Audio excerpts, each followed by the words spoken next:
Hello friends, welcome to our channel. இப்போ already நம்ம TNPSC previous year question paper பார்த்துருந்தோம். இது வந்து பார்ட் 2 வந்து பார்த்துடலாம்.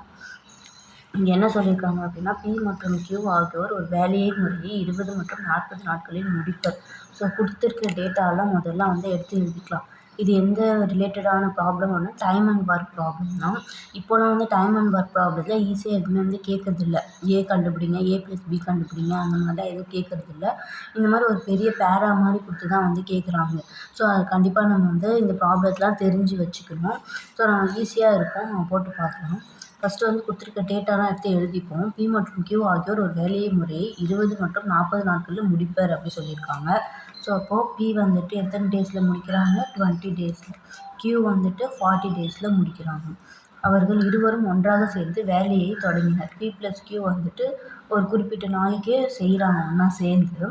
சில நாட்கள் வேலை செய்த பிறகு கியூ என்பவர் வந்து சென்றுவிட்டார். கியூ வந்து என்ன பண்ணிடுறாரு? லெஃப்ட் ஆகிடுறாரு, வேலையை விட்டு போயிட்டாரு. மீதமுள்ள வேலையை பி என்பவர் 8 நாட்களில் முடிக்கிறாரு. ஸோ ரிமைனிங் ஒர்க் இருக்குது இல்லைங்களா, அந்த ரிமைனிங் ஒர்க்கை வந்துட்டு எத்தனை டேஸில் வந்து முடிக்கிறாரு அப்படின்னா, யார் அது? பி வந்து 8 டேஸில் வந்து முடிக்கிறார்.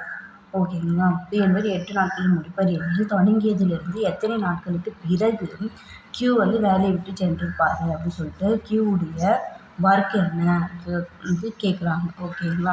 ஸோ அப்போ அந்த கியூவுடைய ஒர்க் அப்படின்னா எத்தனை நாட்களுக்கு பிறகு, அப்போ அந்த கேட்கும்போது அது பி ப்ளஸ் கியூ சேர்த்து எதான்னு சொல்கிறாங்க. இப்போ பி ப்ளஸ் கியூ வந்துட்டு ஒரு 7 நாள் செஞ்சுருக்காங்க அப்படின்னா, அப்போ கியூ வந்துட்டு எத்தனை நாள் செஞ்சுருப்பார்? 7 நாள் தானே செஞ்சுருப்பார். ஏன்னா 2 பேரும் சேர்ந்து தான் செஞ்சுருப்பாங்க. ஸோ கியூ மட்டும் தனியாக செஞ்சுருக்க மாட்டார். ஸோ அப்போ 2 பேரும் சேர்ந்து செஞ்சதில் கியூடைய வேல்யூ 7 நாள் தான் ஆகும். பியுடைய வேலை கேட்டாலும் 7 நாள் தான். ஸோ அப்போ பி ப்ளஸ் கியூ ஒரு வேளை 7 டேஸாக இருந்தது அப்படின்னா, 7 டேஸாக இருந்துச்சு அப்படின்னா, ஸோ இதில் பியுடைய டேஸும் 7 டேஸ் தான், கியூவுடைய டேஸும் 7 டேஸ் தான். ஓகேங்களா. ஸோ ஏன்னா 2 பேரும் சேர்ந்தே வந்துட்டு சேர்ந்து தான் செய்கிறாங்க இந்த ஒர்க்கை. ஸோ ஆனால் இங்கே செப்பரேட்டாக கேட்டிருக்குது என்னது? கியூவுடைய வேலையை மட்டும் தான் வந்து கேட்டிருக்காங்க. ஸோ ஃபஸ்ட்டு எடுத்தோடனே நமக்கு என்னென்ன டேட்டாலாம் இருக்குது? பி இருக்குது, கியூ இருக்குது. ஸோ பி ப்ளஸ் கியூ வந்து கண்டுபிடிச்சிடலாமா முதல்ல? பி ப்ளஸ் கியூ அப்படின்னாலே அதோடைய ஃபார்ம் என்னது நமக்கு? AB/A+B. அதாவது அந்த 20யும் 40யும் நம்ம இங்கே எடுத்து போட்டுப்போம். 20 × 40, அதாவது இது ஏ இது பின்னு கன்சிடர் பண்ணிப்போம். 20 × 40 / 20 + 40 60 நமக்கு கிடச்சிடும். ஸோ இப்போ இது கேன்சல் பண்ணிவிட்டு இது 2 டைம்ஸு, இது 3 டைம்ஸு. ஸோ 40/3, அதாவது பி ப்ளஸ் கியூடைய வேல்யூ என்ன நமக்கு கிடச்சிருக்கு? 40/3ன்னு கிடச்சிருச்சு. ஸோ நேர்மாறல் எதிர்மாறல் மெத்தட் மூலமாக நம்ம வந்து இந்த ப்ராப்ளத்தெலாம் சால்வ் பண்ண போகிறோம். பண்ணி பார்ப்போம். பி ப்ளஸ் கியூவை நம்ம வந்து பி ப்ளஸ் கியூ தான் வந்து கண்டுபிடிக்க போகிறோம். சரிங்களா. ஸோ அப்போ பி ப்ளஸ் கியூ கிடைச்சாலே நமக்கு என்ன கிடைச்ச மாதிரி? கியூ வந்து கிடைச்ச மாதிரி. ஸோ பி ப்ளஸ் கியூவை வேறு என்ன இருக்குது? நமக்கு டேட்டா பியில் இருக்குது, எல்லா டேட்டாவுமே இருக்குது. ஸோ ஃபுல்லாக ஒரு முழு வேலையை வந்து செய்யறதுக்கு 40/3 அப்படிங்கிறத முழு நாட்கள் வந்து ஆகுது.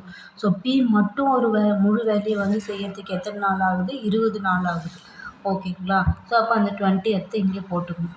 நெக்ஸ்ட்டு வந்துட்டு பி வந்துட்டு அந்த ரிமைனிங் ஒர்க்கை எத்தனை நாளில் முடிக்கிறாரு அப்படின்னா, இது வந்து ரிமைனிங் ஒர்க்கை பி அலோன் வந்து 8 டேஸில் முடிக்கிறாருன்னு நம்ம பார்த்தோம் இல்லைங்களா. ஸோ அந்த 8 வந்து இந்த இடத்துல போட்டுக்கணும். 8 போட்டாச்சு.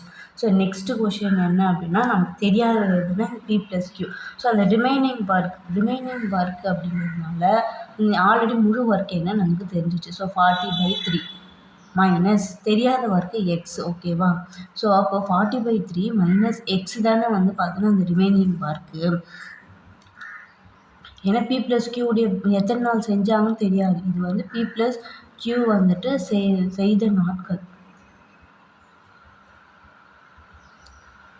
இது வந்து பார்த்தீங்கன்னா டோட்டல் டேஸு.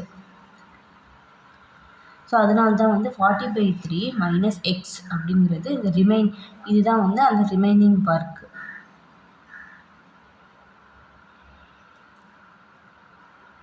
ஓகேங்களா?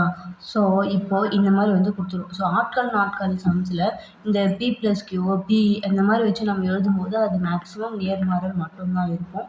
அது இப்போ வந்து எதிர்மாறல் 2மே வந்து பார்த்தீங்கன்னா, அந்த ஆட்கள பத்தி தான் நம்ம பேசுறோம். பட் ஆனா P+Q, P அப்படின்னு இருக்கு. ஸோ, 2மே ஆட்கள்ங்கிறதுனால நம்ம என்ன பண்றோம்னா, நேர்மாறல் தான் வரும். ஸோ, அப்போ நேர்மாறல் அப்படிங்கிறப்போ நம்ம என்ன பண்ணுவோம், இங்க இருக்கக்கூடிய வேல்யூஸ் எக்ஸுங்கிற வேல்யூ வந்து வெளியில வந்துரும். ஸோ, அப்போ இங்க இருக்கிற வேல்யூ வந்துட்டு உங்களுக்கு நேர்மாறல், எதிர்மாறல் சம்ஸு ஏதாவது டவுட் இருக்கு வேணும்னா கமெண்ட் பண்ணுங்க. கண்டிப்பா நம்ம அத பார்க்கலாம். ஸோ 20/8 சாரி இப்போ வந்து இது நேர்மாறல் அப்படிங்கிறப்போ இது நம்ம என்ன பண்ணுவோம் தலைகீழா எழுதணும் இல்லையா? So 8/20 into 40/3 equal to 40/3 minus X. எக்ஸுங்கிறத நம்ம தனியாக எடுத்து வெளில எழுதிப்போமா? ஓகே. ஸோ அப்போ இது வந்து கேன்சல் பண்ணோம்னா 2ன்னு வந்துருமா? இதுக்கப்புறம் இது எதுவும் பண்ண முடியாது. அப்போ இந்த இடத்துல 8 2 16 divided by 3 40/3 minus x. So இப்போ இந்த எக்ஸ் இந்த பக்கம் வந்துட்டு 40/3 ப்ளஸ் 16/3ன்னு வந்துருமா? ஸோ அப்போ எக்ஸ் ஈக்குவல் டு இந்த பக்கம் இங்கே இருக்கக்கூடிய ப்ளஸ் இந்த பக்கம் போகும்போது மைனஸில் வந்துடும். சாரி, மைனஸில் வரும்போது 40லேருந்து 16 போச்சுன்னா எவ்வளோ நமக்கு கிடைக்கும்? 24 கிடைக்குங்களா? 24/3. ஸோ இப்போ 3 டேபிளில் 24 கேன்சல் பண்ணணும் அப்படின்னா நமக்கு என்ன கிடைக்கும்? இந்த இடத்துல 8 வந்து கிடைக்கும். ஸோ அப்போ வந்துட்டு எக்ஸ் ஈக்குவல் டு 8.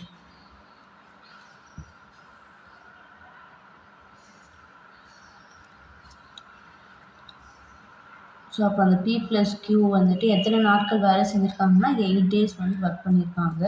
ஸோ அதனால் வந்து பார்த்தா Qவுடைய டேஸும் வந்து என்னது 8 டேஸ் தான். இப்போ புரிஞ்சதுங்களா? ஓகே, நெக்ஸ்ட் கொஷின் போயிடலாங்க. இந்த கொஷின் ஒரு தடவை எக்ஸ்பிளைன் பண்ணிடுறேன். ஸோ ஃபஸ்ட்டு வந்து P உடைய வேல்யூ வந்து கொடுத்துருக்காங்க 20, Q உடைய வேல்யூ வந்து 40. P+Qங்கிறது நமக்கு தெரியாது, எத்தனை நாள் ஒர்க் பண்ணாங்கிறது தெரியாது. பட் ரிமைனிங் ஒர்க்கு P மட்டும் வந்து 8 டேஸில் கம்ப்ளீட் பண்ணாருங்கிறது மட்டும் தெரியும். ஸோ அதனால் வந்து நம்ம P+Q, P இது ரெண்டுத்தையும் வச்சு தான் வந்து நேர்மாறலில் இந்த சம் வந்து போட போகிறோம். டோட்டல் ஒர்க் P Q உடைய டோட்டல் ஒர்க் எவ்வளோ அப்படின்னா 40/3. P மட்டும் அந்த ஒர்க்கு வந்துட்டு முழு ஒர்க்கு எத்தனை நாள் வந்து பண்ணுறாங்க அப்படின்னா 20 டேஸில் வந்து பண்ணுறாங்க. P மட்டும் வந்து பார்த்தீங்கன்னா ரிமைனிங் ஒர்க்கு 8 டேஸில் வந்து கம்ப்ளீட் பண்ணுறாரு. ஸோ அந்த ரிமைனிங் ஒர்க்கை நம்ம எப்படி எழுதுகிறோம் அப்படின்னா 40/3 மைனஸ் எக்ஸ் அப்படின்னு சொல்லிட்டு எழுதுகிறோம். ஸோ இதை இந்த பார்ட்டை மட்டும் நம்ம கரெக்டாக எழுதிட்டோம் அப்படின்னா மீதி எல்லாமே ஈஸி தான். ஸோ நெக்ஸ்ட்டு வந்து இது நேர்மாறல் எப்பவுமே வந்து P+Q, Q இந்த மாதிரி வந்து ரெண்டுமே வந்து ஆட்கள் வரும்போது அது வந்து நேர்மாறலில் மட்டும்தான் இருக்கும். ஸோ நேர்மாறல் அப்படின்னாலே இது நம்ம என்ன பண்ணுவோம் தலைகீழாக எடுத்து எழுதிப்போம். 8/20 இன்ட்டு 40/3ங்கிறத போட்டுட்டு ஈக்குவல் டு எக்ஸுங்கிறது வந்து ஈக்குவல்ட்டுக்கு வெளியில் தான் வரும். ஸோ 40/3 மைனஸ் எக்ஸ் அப்படிங்கிற மாதிரி இந்த சம்மில் வந்து போட்டுடும். ஸோ நெக்ஸ்ட்டு வந்து பார்த்தோம் அப்படின்னா இதை கேன்சல் பண்ண வேண்டியதான். கேன்சல் பண்ணிவிட்டு எக்ஸெல்லாம் வந்து ஒரு பக்கமும் நம்பர்ஸில் ஒரு பக்கமும் கொண்டு வந்தாச்சு. கொண்டு வந்து எக்ஸுடைய வேல்யூ வந்து ஃபைனலாக 8. அதாவது இந்த எக்ஸுங்கிறது என்ன அப்படின்னா P+Q உடைய டோட்டல் அந்த ஒர்க் பண்ண டேஸ். ஓகேங்களா? ஸோ அப்போ வந்து எத்தனை நாட்கள் கழித்து வந்து Q வந்து லெஃப்ட் ஆனார்? 8 டேஸ் கழித்து தான் வந்து Q வந்து லெஃப்ட் ஆகிருக்காரு. ஸோ அவ்வளோதான். அடுத்த ப்ராப்ளம் பார்க்கலாம். ஸோ அடுத்த ப்ராப்ளம் என்ன அப்படின்னா இதுதான், தொடரின் கூடுதல் காண்க. ஸோ அப்போ பெருக்கு தொடர் வரிசை, கூட்டு தொடர் வரிசைலாம் வந்து நம்ம படிச்சிருப்போம். ஸோ இதில் தான் இது வந்துட்டு அந்த மாதிரி ஒரு ப்ராப்ளம் தான் வந்து நம்ம பார்க்க போகிறோம். இதில் வந்து ஒவ்வொன்றும் ஒரு ஃபார்முலாஸ் இருக்குது இதுக்கு. ஸோ நம்ம ஃபார்முலாஸ் படிச்சிட்டோம் அப்படின்னா இது வந்து ஈஸியாகிடும். ஸோ இந்த இடத்துல ஃபஸ்ட்டு வந்து நம்பர்ஸ் என்ன கொடுத்துருக்காங்கன்றத பார்க்கணும். அது வந்து ஈவன் நம்பர்ஸாக இருக்கலாம், இல்லை ஒரு நேச்சுரல் நம்பர், அதாவது ஒரு இயல் எண்ணாக இருக்கலாம், இல்லாட்டி ஸ்கொயர் நம்பராக இருக்கலாம், இல்லாட்டி க்யூப் நம்பராக இருக்கலாம், எப்படி வேணாலும் இருக்கலாம். Add number, even number like that. So அந்த ஒவ்வொரு ஸ்கொயர் நம்பர்னால் அதுக்கு ஒரு ஃபார்முலா இருக்குது, க்யூப் நம்பருக்கு ஒரு ஃபார்முலா இருக்குது, ஸோ ஆட் நம்பருக்கும் ஒரு ஃபார்முலா இருக்குது. ஸோ இது வந்து நமக்கு என்ன கொடுத்துருக்காங்க இது பார்க்கும்போது தெரியுதுங்களா? 1 3 5. ஸோ இது எல்லாமே வந்து ஒரு ஆட் நம்பர்ஸ். கரெக்டாக? ஸோ ஆட் நம்பர்ஸ் அப்படிங்கிறப்போ இதுக்கு வந்து ஒரு செப்பரேட்டாக ஃபார்முலா வந்து இருக்குது. என்ன ஃபார்முலா அப்படின்னா n² தான் அதுக்கான ஃபார்முலா. ஸோ இப்போ இந்த n² வந்துட்டு முதல்ல என்ன நம்ம ஃபைண்ட் அவுட் பண்ணணும் இல்லையா? ஸோ இப்போ இந்த லாஸ்ட் டேர்ம் இருக்குல்ல, இந்த லாஸ்ட் டேர்ம் என்னன்னு சொல்லுவாங்கன்னா 2n - -1 அப்படின்னு சொல்லுவாங்க. ஸோ அப்போ இந்த லாஸ்ட் டேர்ம் 2n - 1னா இதுலேருந்து நம்ம என்ன வந்து ஈஸியாக ஃபைண்ட் அவுட் பண்ணிடலாமா? ஸோ சப்ஸ்டியூட் பண்ணிடலாமா? 2n - 1 = 55. ஸோ 2n = இந்த -1 இந்த பக்கம் போகும்போது +1 ஆகும். ஸோ 56 மாறிடும். So n = 56/2. 2 4 மீதி 1 8 2 16. ஸோ இப்போ என்னுடைய வேல்யூ என்ன கிடச்சிருக்கு? 28 கிடச்சிருச்சு. ஸோ ஆட் நம்பருடைய ஃபார்முலா என்னது? n². ஸோ இப்போ இந்த n² டேரெக்டாக போய் நம்ம சப்ஸ்டியூட் பண்ணிவிடுவோமா? 28² ஓகேவா? ஸோ 28² அப்படிங்கிறப்போ இது வந்து நம்ம வந்து இப்போ ரெண்டுத்தையும் வந்து 28 × 28 அப்படின்னு நம்ம வந்து போட்டுக்கலாம். இன்னொரு ஷார்ட்கட் மெத்தடும் இருக்குது, அதுவும் நான் சொல்லி தந்துடுறேன். ஸோ 8 8 64க்கு 4 மீதி 6. ஸோ 8 8 2 16 16 × 2 32 32 ஒரு 8 32 ஒரு 6 வந்து 8 38 வந்துருமா? ஸோ 3 இருக்கும். ஸோ அப்போ இங்கே 2 4 4 3 7. ஸோ இந்த மாதிரி ஒரு மெத்தட் இருக்குது. இந்த ஷார்ட்கட் மெத்தடில் வேணும்னா எனக்கு கமெண்ட் பண்ணுங்கள். கண்டிப்பாக நான் வந்து இதை சொல்லித்தரேன். ஓகேங்களா? ஸோ இது வேல்யூவஸ் 784 தான் வந்து இதனுடைய வேல்யூ. இந்த சம் வந்து ரொம்ப ஈஸி தான். ஸோ இதை கொடுத்துருக்குற நம்பர் வந்து ஆட் நம்பரா, இல்லை ஈவன் நம்பரா, ஸ்கொயர் நம்பரா, இல்லை க்யூப் நம்பரா, இதை பார்த்துட்டோம்னாலே நம்ம வந்து அந்த ஃபார்முலாவை சப்ஸ்டியூட் பண்ணி போட்டுட்டு போயிடலாம். ஓகேங்களா? ஸோ நெக்ஸ்ட்டு வந்துட்டு இன்னொரு ப்ராப்ளம் வந்து பார்க்கலாம். டிஎன்பிஎஸ்சியில் லாஸ்ட் இயர் கேட்ட இன்னொரு கொஷின். இந்த தொடர்ச்சி எண்களில் வந்து பார்த்தீங்கன்னா ஒரு நம்பர் சீரீஸ் மாதிரி கொடுத்துருக்காங்க. 2 வித்தியாசத்தை உடைய எண்களில் எத்தனை இணைகள் வந்து உள்ளன? ஸோ கொஷினை நம்ம நல்லா வந்து பார்த்தோம்னா அனலைஸ் பண்ணணும். இந்த இடத்துல என்ன சொல்கிறாங்கன்னா 2 வித்தியாசம் அப்படின்னா என்னன்னா 2 நம்பரை கழிக்கும் போது 2 அப்படிங்கிற அந்த டிஃப்ரென்ஸ் வந்து வரணும். ஸோ அப்போது 2ங்கிற டிஃப்ரென்ஸ் வரக்கூடிய ஜோடிகள் வந்து எத்தனை இருக்குது? உடைய எண்களில் எத்தனை இணைகள்? இணை அப்படின்னாலே அது ஜோடிங்களா? ஸோ அப்போது இந்த 2 நம்பருக்கு நம்ம பார்க்கணும். இந்த 2 நம்பர் அடுத்த 2 நம்பர், ஃபஸ்ட்டு இந்த 2 நம்பர், அப்புறம் இந்த 2 நம்பர், அப்புறம் இந்த 2 நம்பர், இந்த 2 நம்பர் சொல்லிட்டு நம்ம பார்த்துட்டே போகணும். ஓகேங்களா? ஃபஸ்ட்டு வந்து 6, அதோடைய டிஃப்ரென்ஸ் என்னவா வரணும்னா 2ன்னு வரும். ஸோ அந்த ஜோடியை நம்ம வந்து எடுத்துக்கணும். அந்த மாதிரி எத்தனை ஜோடிகள் கிடைக்குது நமக்கு அப்படின்னு தான் வந்து இங்கே வந்து பார்க்க போகிறோம். ஸோ 6 - 4 அப்படின்னா 2. ஸோ அப்போ இது ஒரு ஜோடி. ஸோ நெக்ஸ்ட்டு வந்து பார்த்தோன்னா 4, 1. ஸோ 4 - 1 வந்து 3 வரும். ஸோ இது வராது. அடுத்தது என்ன இருக்குது? 1, 2. 1 - 2 வந்து பார்த்தோன்னா -1, இதுவும் வந்து வராது. ஸோ அடுத்தது வந்து பார்த்தோம் அப்படின்னா 1, 2 முடிஞ்சு 2, 8. ஸோ 2, 8ங்கிறப்போ 2 - 8ங்கிறப்போ அங்கே 6ன்னு வருது, அதுவும் வராது. அடுத்தது வந்து பார்த்தோம் அப்படின்னா 8, 7. ஸோ 8, 7 அப்படின்னு எடுத்தோம்னா 8 - 7 வந்து 1. ஸோ அதுவும் வராது. நெக்ஸ்ட்டு வந்து பார்த்தா 7, 4. ஸோ 7 - 4 3 வரும். ஸோ அப்போ இதுவும் வராது. ஸோ அதுக்கப்புறம் 4, 2. 4 - 2. ஸோ அப்போ 2 கிடச்சிருக்கு. ஓகே, இது வரும். ஸோ நெக்ஸ்ட்டு வந்து பார்த்தீங்கன்னா 2, 1. 2 - 1. ஸோ 1 இருக்குது. ஸோ இதுவும் வந்து வராது. ஸோ அதுக்கப்புறம் இந்த இடத்துல ட்ரை பண்ணணும். இந்த இடத்துல 2, 1 வந்து முடிஞ்சுது. 2, 1 முடிஞ்சுதுங்களா? ஸோ நெக்ஸ்ட்டு வந்துட்டு இந்த இடத்துல 1, 5. 1 - 5 கண்டிப்பாக வரல. ஸோ இப்போ -4 வருது. ஸோ இப்போ இதுவும் கிடையாது. அடுத்தது வந்து பார்த்தோன்னா 5, 3. ஸோ 5 - 3 ஓகே, இப்போ 2 வருது. ஓகே. ஸோ நெக்ஸ்ட்டு வந்து 3, 8. இது பார்த்தாலே நமக்கு தெரிஞ்சிடும். இருந்தாலும் வந்து எல்லாருக்குமே புரியணுங்கிறதுக்காக தான் நான் வந்து இது எல்லாமே டீட்டெயில்டாக எழுதுகிறேன்.